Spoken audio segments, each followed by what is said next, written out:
Dosm's Rambles. Hey YouTube, Dosm Rider here with my Dosm's Rambles for the Ninja Super Steel trailer and the New York Comic Con news we have gotten so far for Power Rangers, basically. I say so far because it's still going for like 2.5 more days, I think, but I don't think we're going to get any more PR news. They had the Ninja Steel panel today, so I think that was pretty much the end of it.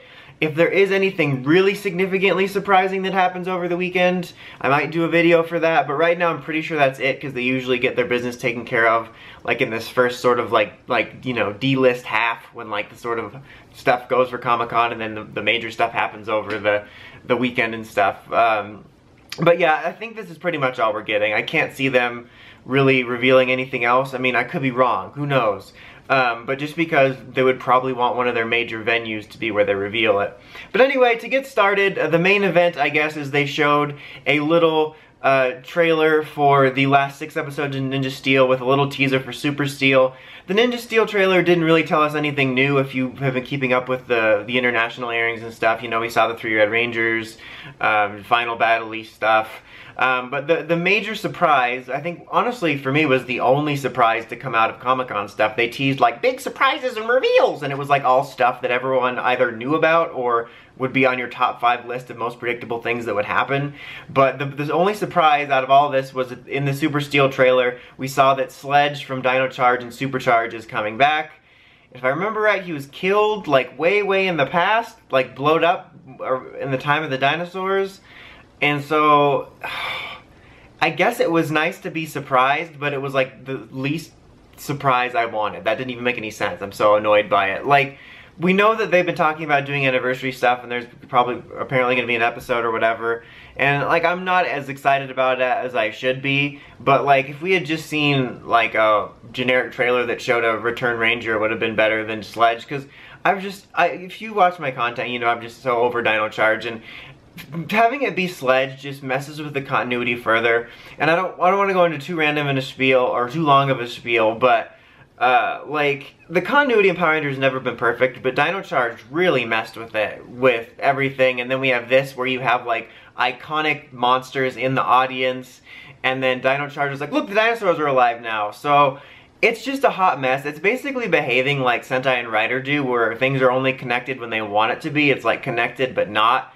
Except, not even the superhero Tyson movies were like, hey, dinosaurs are around now. So, I don't know what's going to happen with that. I'm not too thrilled about it. Like, on one hand, I think it's kind of neat that they were trying to do more, like, continuity stuff like they used to in terms of that. But because they messed with it so much, it makes it really annoying and bothersome. So, I'm not too thrilled about it. I'm really curious to see how they handle it. And apparently dinosaurs are supposed to be alive. It's just, I would have rather just Dino Charge been off on its own island, and just, I don't know. It bothers me that now they're trying to do more continuity stuff, apparently, but it's more messed up than it's ever been. Like, it would have been fine if Dino Charge hadn't done that whole, the dinosaurs are alive now bit. That would have solved everything. I mean, I still wouldn't be jumping over the moon about Sledge coming back, but I don't know. And then there's people that are like, you shouldn't care about the continuity, but, I mean, I care about the franchise, and continuity, as messy as it's been always, it's never been quite as messy as it is now. And as I've said numerous times, one of the things that I think is special about Power Rangers compared to Sentai and Rider is that it has had this purposeful shared universe. And it just kind of sucks to see them caring so little about it, because they're just doing whatever they want because they think kids aren't going to notice. And they think, well, kids are the larger audience, we're going after than the older fans, but they know we're watching. There's a way to balance it, but the point is, I'm not too thrilled about that. There was nothing else really, sorry, a fly just flew right by me, as flies do. There wasn't really too much else in the trailer that was new and exciting. Like I said, the Ninja Steel stuff just sort of covered the Final Battle-y stuff we know about. We saw, of course, a glimpse at the Geki Yatsu, which is called the Blaze Megazord. And, you know, just a couple of the monsters we know we haven't seen yet from the Ninja footage. And there was like one little shot of Aiden, Levi, whatever, with like black eyes like he's a demon in Supernatural. So Sam and Dean are gonna have to get done with that real quick. But that was pretty much it for that. That was like the biggest surprise. Previous to that, we basically just got some toy news, which was all basically either stuff we already directly knew about or stuff we could guess. Like, we saw a little bit of the Super Steel toys. If I remember, hopefully I do, I'll put a link to the bottom to like an article that has some of the pictures and stuff. But like, you know, we saw the Blaze Megazord, which looks okay. Like, I don't have too huge a problem with it. I think of some of the things that look worse, like I think that looks okay. I'll see what I think when I get it in person next year or the end of this year if it comes out with the Christmas stuff. And then we saw the figures for the Super Steel mode or the Super Ninja Steel mode, which I talked about in the last video, which also look fine. I'm kind of looking forward to getting those just because new figures, and I do like the mode. They didn't show the girls, which was weird because usually we do get the full team lineup when they show it. It makes me slightly worried we won't get them right away, but they have been pretty good about that. Like, we got all the super modes for the girls last year, but it just seems weird.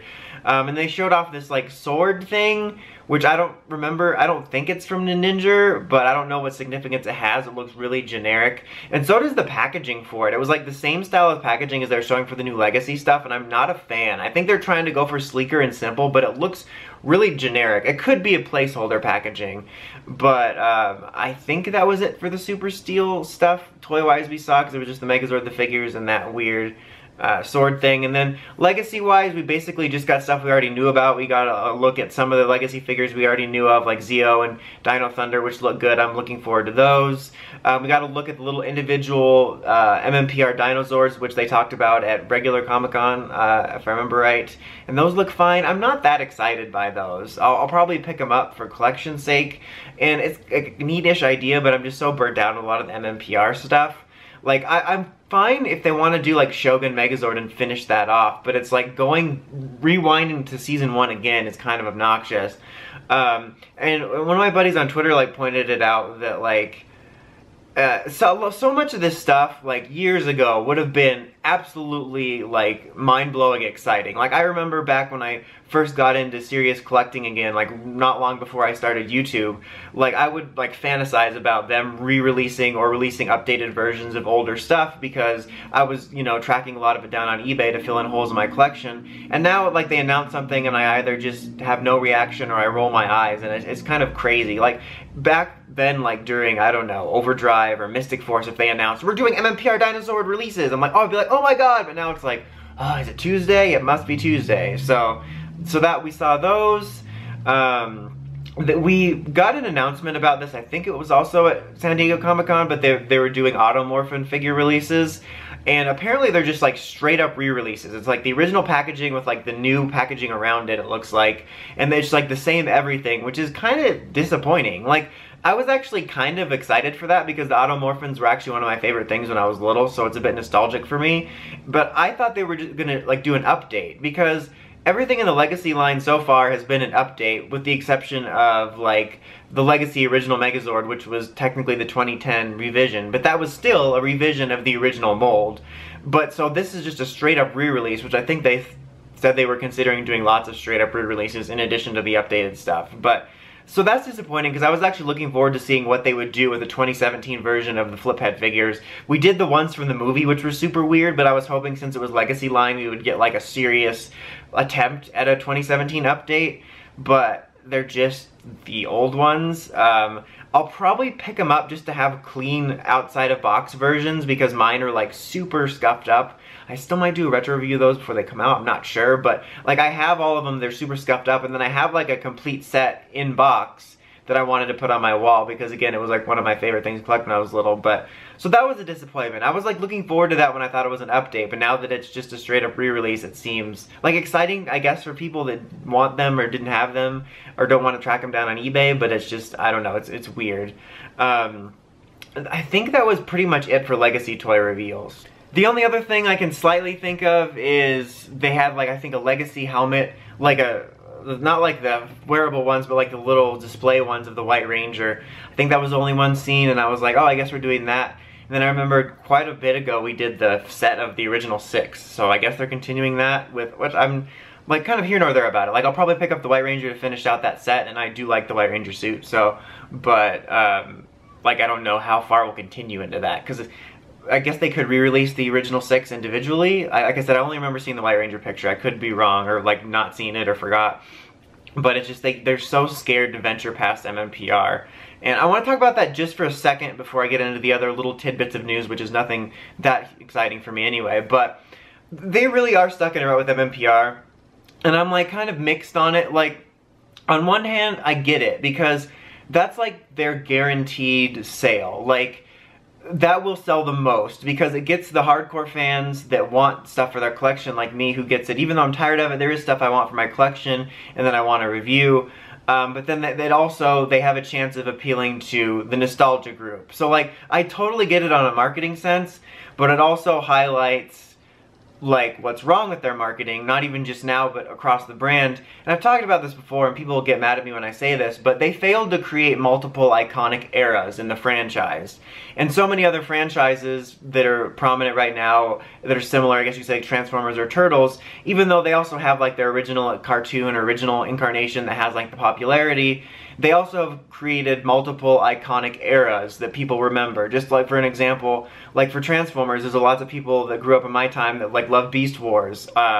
And for like Turtles, there's lots of people that love the 2003 series or the movies. So they have, like, at least from my perspective as someone who follows those franchises a little more loosely, but just from the outside and inside, that they created multiple iconic eras, that there's different generations that are attached to different eras. So they have multiple checkpoints of stuff that they can pull from, whereas Power Rangers only has MMPR. And people get mad when I say this, because they're like, well, what about Time Force and like RPM and all these? Like, I know there's series that are iconic in the fandom that people know, but as the general public knows, even if they know about the other series, like, as a whole, MMPR is the only one that's iconic, whereas other franchises have created multiple iconic eras, which is important because it helps the franchise evolve, and it helps people stay engaged throughout, and it brings new fans in, whereas MMPR has created this nostalgia bubble where it's this weird thing of, like, amongst the casuals, like this huge, like, rainbowy nostalgia of like, oh my god, that was so good, but it was also cheesy and trash. So that's probably what it always is, which is probably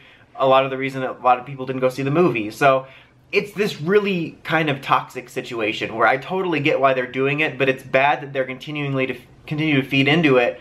But at the same time, I don't see how they can get out of it, because I think the movie was their most, like, sincere and possible attempt, or legitimate attempt to break away and create another iconic era and show that there's other stuff outside of MMPR. But it's like a vicious cycle where they have no other choice, because there's nothing really else they can do, because throughout the history, from going through, it's not even just what they're doing now, but from the moment they left MMPR, they failed to create a season that had anything close to MMPR's popularity to make it resonate with people. So yeah, it's kind of a bad situation. But anyway, I don't want this video to go on too much longer, because I wasn't even talking about news, that was just my opinions.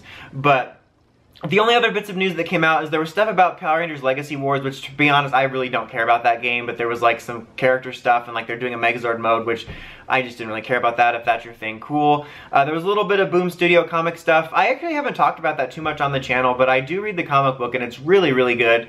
I'm really behind right now, though. I think I'm like 10 issues behind. Maybe when I catch up, I'll do like the road so far video, and maybe do some comic related videos on here, which I can't believe I haven't even really thought about that, but I'm pretty behind right now. But I'll definitely do one video when I catch up. But the point is, it's good stuff. They showed a little bit of like this upcoming art book that has Boom Studios doing art for all the seasons. They talked a little bit about the 1969 Rangers, and then like a teased like an upcoming war storyline, and it all looks cool. It is a little disappointing that we're also sticking with MMPR for that, but that doesn't sting nearly as much because the stories are so good. So like in my mind, when I have all this MMPR stuff on my shelves, I'm like, hey, that's actually connected to actual cool storylines now. But so that was kind of some neat stuff. But yeah, that was pretty much it. If I'm forgetting something major, I apologize. There might have been some little stuff that I just didn't care about, but it was a pretty okay showing. Like, both before the show and during, it was like too hyped up for me. They're like, it's gonna be big reveals, and like I said, the only thing that was shocking, but not in a happy way for me, was Sledge, and everything else was pretty predictable. And like, even as the news was being reported, classic Toku fandom, they were like, oh my god, this is so exciting. I'm like, really? Like, I think they have a different idea of what's exciting, but there was at least some stuff to talk about. At least they had a presence. Unless they show something over the next couple days, I was surprised they didn't mention that much about the anniversary, like, tribute episode. But then I'm guessing they're going to save that possibly for San Diego Comic-Con if they decide to go, or just something around that time of year, because we still have to get through the hiatus before Super Steel, and then like the summer hiatus between Super Steel Part 1 and Part 2. So I assume something like that will happen there before. But anyway, that was it. Until next time, don't forget to like, comment, subscribe. Dosm Rider, signing out.